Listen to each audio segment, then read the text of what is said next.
Welcome back to my channel అమ్మమ్మ మనవరాలు. ఇవాల్టి వీడియో స్పెషల్ ఏంటంటే మమ్మీ వాళ్ళ ఇంట్లో ఈ మొక్క అయితే ఎవ్రీ ఇయర్ కామన్గా ఉంటుందండి.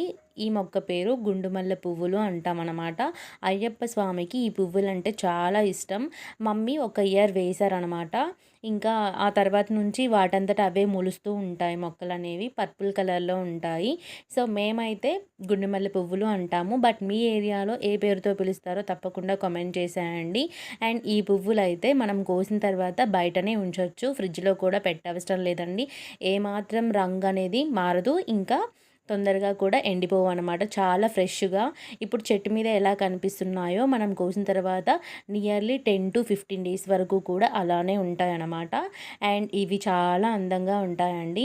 ఎవ్రీ ఇయర్ కూడా వేయవసరం లేదు, ఆటోమేటిక్గా అవే మొలుస్తాయన్నమాట. చూపిస్తున్న విధంగా అలా స్ప్రెడ్ అయ్యాయి మమ్మీ వాళ్ళ ఇంట్లో. వీడియో నచ్చితే లైక్ చేయండి, షేర్ చేయండి, సబ్స్క్రైబ్ చేయండి.